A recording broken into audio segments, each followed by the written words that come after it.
This is Good Morning Delhi with Chris. Radio 1. Come together, and we've come together right here in the studio this morning. I've got Archana and Sameer Nair here in the studio to talk about, well, autism as a condition, the fact that it's been a part of their lives, how it's taken them to a place where today I think they're, they've changed and I think they've learned and they've grown, and I think they sleep better at night. And there's also the fact that they've got a wonderful school that makes them very proud. The Autism Center for Excellence that started in this month.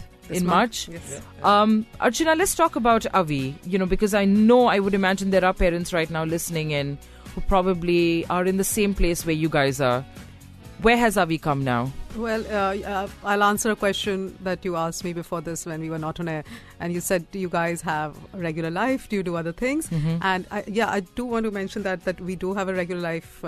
We participate in everything. We spend time with our kids, but we also spend time with our friends and family. Yeah. We try to keep it as, I don't want to use words like normal or abnormal, but yes, we try to keep it as normal as possible. Coming to and I think that balance is very, very important.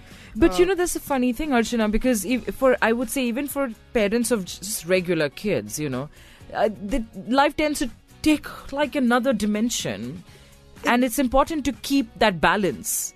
It's very important in any household. In any household, it's important, but it's also important that you can't burn out. Yeah. So you have to sort of feed yourself, whether Yeah. it's whether it's emotionally or with time or with energy. You need to feed yourself so that you're there for your kids day after day, because there are situations which are hugely challenging. I would imagine. So you have to have the capacity to meet them, Mhm. and you can't do it by going at it single file 100% of the time. It's not real. Yeah, where you're with the child all the time. And there are parents who do that. doing and that. The intention is all correct, but I wonder if somewhere the parent is doing something which they shouldn't be doing to themselves or to the child. Mm-hmm. So we should try and find a balance, and it's all right. I think parents, especially moms, they carry a lot of guilt in their hearts because the cause of autism is unknown.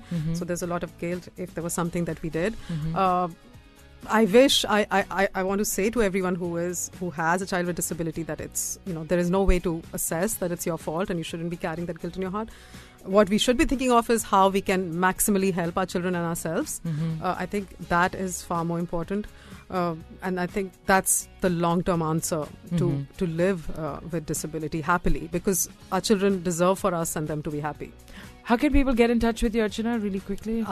We can be reached at ace-india.org.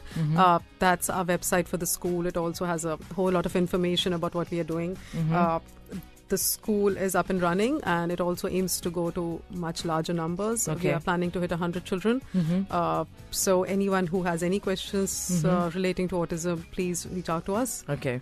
ace-india.org. Thanks a lot for coming in, Archana, Sameer. It's been great, and more power to you guys. All the best. Thank you. Yeah. Thanks for having us. All right. Gonna get down to more music, and hey, I'm coming back.